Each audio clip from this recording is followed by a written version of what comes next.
gerak menggelinding. Nah, hari ini kita akan mempelajari tentang gerak menggelinding. Nah, di dalam kehidupan kita sehari-hari, yang biasa kamu lihat dengan gerak menggelinding itu contohnya bola biliar gitu ya. Kalau bola biliar kan dia menggelinding tuh gerakannya. Nah, yang disebut dengan gerak menggelinding ini, contohnya ini nih. Jadi ini ada beberapa benda, ini ada kotak, ini ada ini, ada ini, ada ini, ada ini. Misalkan yang di tengah ini adalah permukaan yang kasar. Sedangkan di ujung yang dua ini misalkan adalah permukaan yang licin. Nah, dari gambar yang ini kita udah tahu pasti kalau misalnya kotak ini tidak mungkin menggelinding. Jadi dia tidak mungkin berputar kayak gini gitu ya. Yang mungkin menggelinding itu yang 1, 2, 3, 4. Tapi kalau yang ujungnya ini, kalau ini misalnya adalah licin, sangat licin, maka ini tidak menggelinding. Jadi dia tidak berputar seperti ini. Tapi dia lurus saja. Sedangkan yang ini, kalau di permukaan yang kasar, yang 3 ini akan menggelinding. Nah, jadi dia berputar, menggelinding, ini juga menggelinding, ini juga menggelinding. Nah, syarat supaya suatu benda itu menggelinding adalah dia permukaannya harus kasar. Jadi kalau permukaannya licin, dia tidak menggelinding, dia meluncur. Jadi meluncur aja gitu. Nah, sedangkan menggelinding itu berarti dia mengalami gerak rotasi, jadi dia berputar sambil bertranslasi. Makanya dia berputar di sini, tapi dia juga gerak. Nah, itu namanya adalah gerak menggelinding. Yang pertama kita akan mempelajari energi kinetik benda menggelinding. Jadi tadi menggelinding itu terdiri dari dua gerak, translasi atau gerak lurus, dan yang kedua gerak rotasi. Gabungan dari translasi dan rotasi ini menggelinding. Sedangkan kita tahu untuk energi kinetik translasi itu adalah setengah mv kuadrat. Energi kinetik rotasi itu adalah setengah I omega kuadrat. Ini massa, yang ini inersia, gitu ya. Nah, di pelajaran sebelumnya kita udah pelajari kalau di gerak lurus yang menyebabkan benda itu sulit untuk digerakkan adalah massa, sedangkan di gerak rotasi namanya adalah momen inersia. Sekarang kita mau lihat gerak menggelinding ini. Nah, berarti gerak menggelinding itu tadi perpaduan, gabungan. Berarti EK menggelinding itu adalah EK translasi ditambah EK rotasi. Kalau kita masukkan rumusnya berarti EK setengah mv kuadrat ditambah yang ini setengah I omega kuadrat.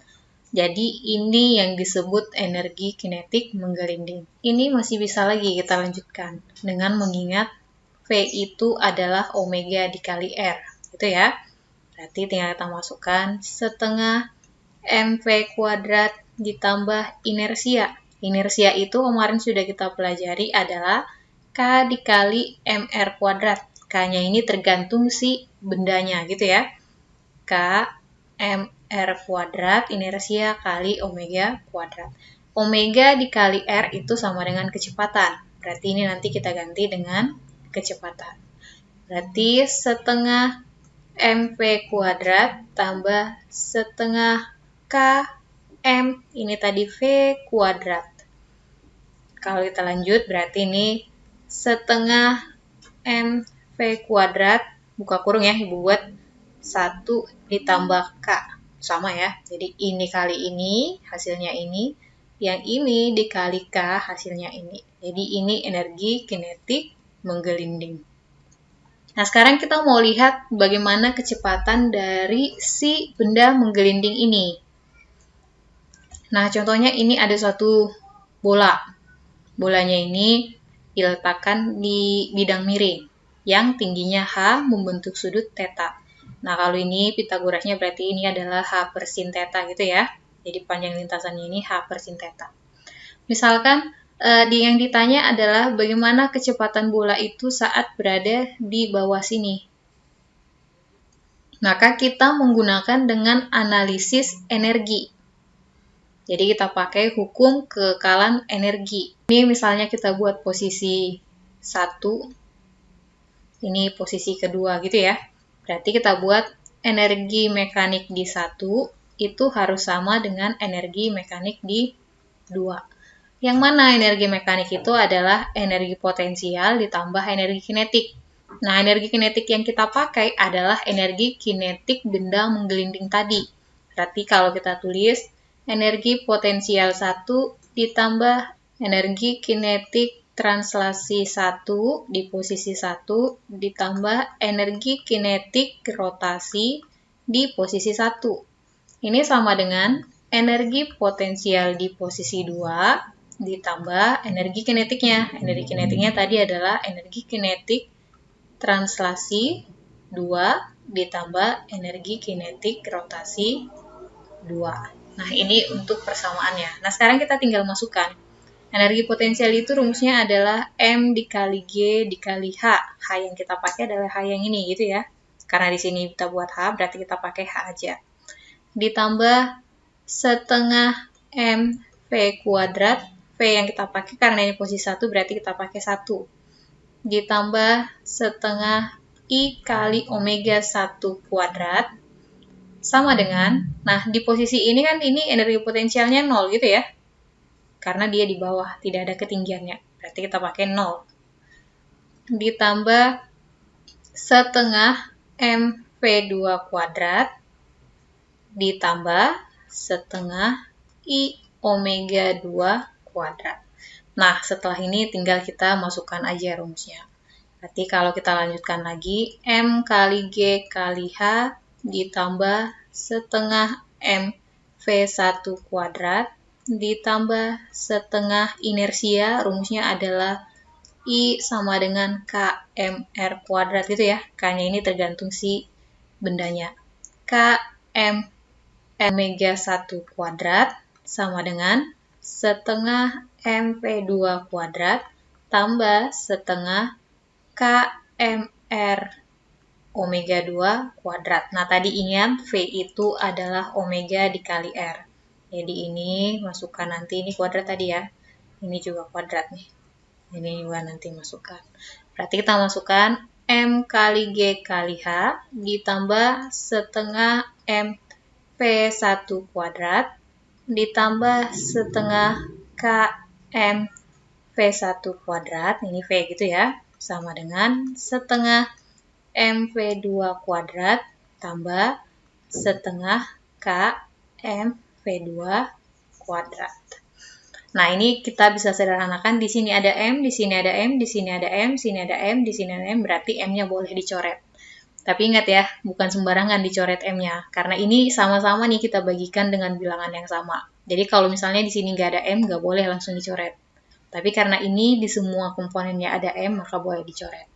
Berarti kita sederhanakan, G kali H tambah setengah V1 kuadrat tambah setengah KV1 kuadrat sama dengan setengah V2 kuadrat ditambah setengah KV2 kuadrat.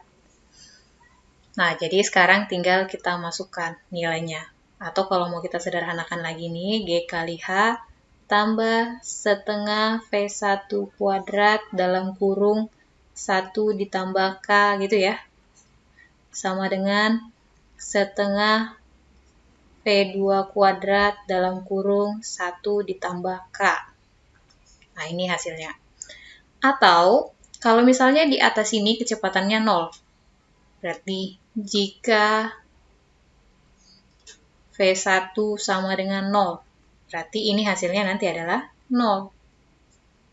Berarti yang tinggal sekarang, G dikali H sama dengan setengah V2 kuadrat 1 ditambah K.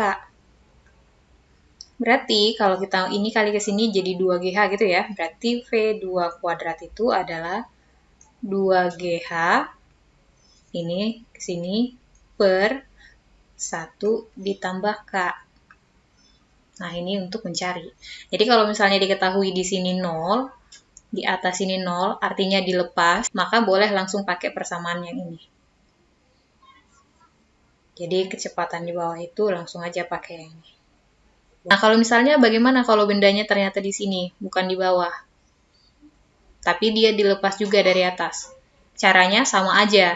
Cuma berarti kalau dia di sini, kita pakai hanya sampai di sini aja. Jadi nggak masalah. Kalau misalnya di sini berarti hanya pakai segini. Kalau di sini berarti hanya pakai semua.